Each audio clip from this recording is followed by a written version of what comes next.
আপনারা জানেন যে ইতিমধ্যে আমাদের ভারতীয় জনতা পার্টির সংকল্প পত্রে আমরা বলেছিলাম যে আমরা সরকার তৈরির পরে দ্রুততার সঙ্গে অন্নপূর্ণা যোজনা চালু করব এবং উপযুক্ত ব্যক্তিরা অর্থাৎ মহিলারা তারা ১,৫০০-এর বদলে ৩,০০০ টাকা করে পাবেন। প্রথম ক্যাবিনেটে এটা মঞ্জুরি দেওয়া হয়েছে এবং আমাদের প্রাথমিক ধারণা ছিল যে লক্ষ্মীর ভান্ডারের প্রাপকদের তালিকাটা ভেরিফাইড, কিন্তু আমরা ভুরি ভুরি অভিযোগ পেয়েছি যে ভোটার তালিকা থেকে নাম বাদ গেছে, স্থায়ীভাবে নাম বাদ গেছে এবং ট্রাইব্যুনালে বা সিএ তে অ্যাপ্লিকেশন করেননি এমন অন্তত ৩০ লক্ষের কাছাকাছি, অ্যাপ্রক্স বলছি, সংখ্যাটা আরো ক্লিয়ার হয়ে যাবে ফর্মগুলো ফেরত এলে, তারাও লক্ষ্মীর ভান্ডারের টাকা পাচ্ছেন। মূলত অভারতীয়দের, যেহেতু এটা প্রাপ্তবয়স্কদেরই স্কিম, যারা ভারতীয় নয় বা ভারতীয় ভোটার তালিকায় যাদের নাম নেই,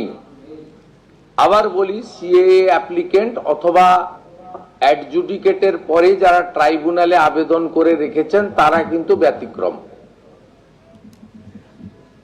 সেক্ষেত্রে এই বিপুল সংখ্যক লোককেও লক্ষ্মীর ভান্ডারের টাকা দেওয়া হচ্ছে।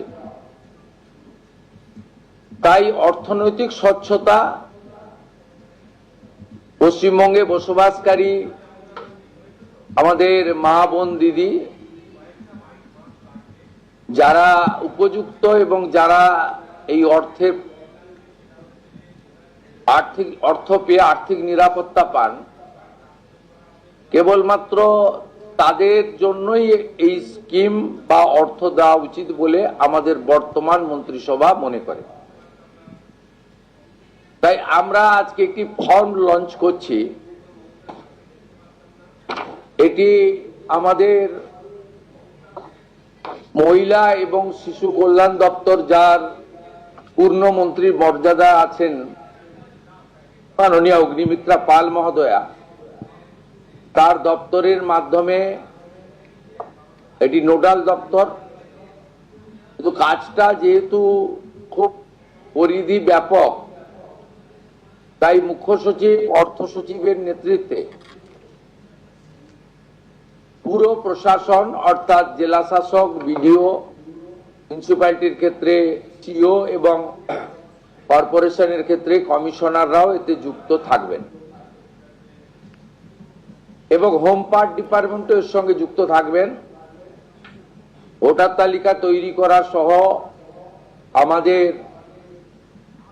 যারা আধারের কাজ করেন তারাও যুক্ত থাকবেন, অর্থাৎ ওয়েবেল, আইটি সবাই মিলে একটি পরিচ্ছন্ন তালিকা কেবলমাত্র উপযুক্ত যারা প্রাপক তারা পাক, আমরা এটা চাই। যেহেতু প্রসেসটা একদিনে সকলেই ফর্ম ফিল আপ করতে পারবেন না এবং ফর্ম ফিল আপে একটু আমাদের ফর্মে আমরা একটু ডিটেলসে চেয়েছি, কারণ আমাদের সরকার অন্নপূর্ণা যোজনায় ৩,০০০ টাকাও দিতে চান এবং ফ্যামিলি ডাটাটাও সংগ্রহ করতে চান, কারণ আরো নানাবিধ কর্মসূচিতে আমরা এই পরিবারগুলিকে সহযোগিতা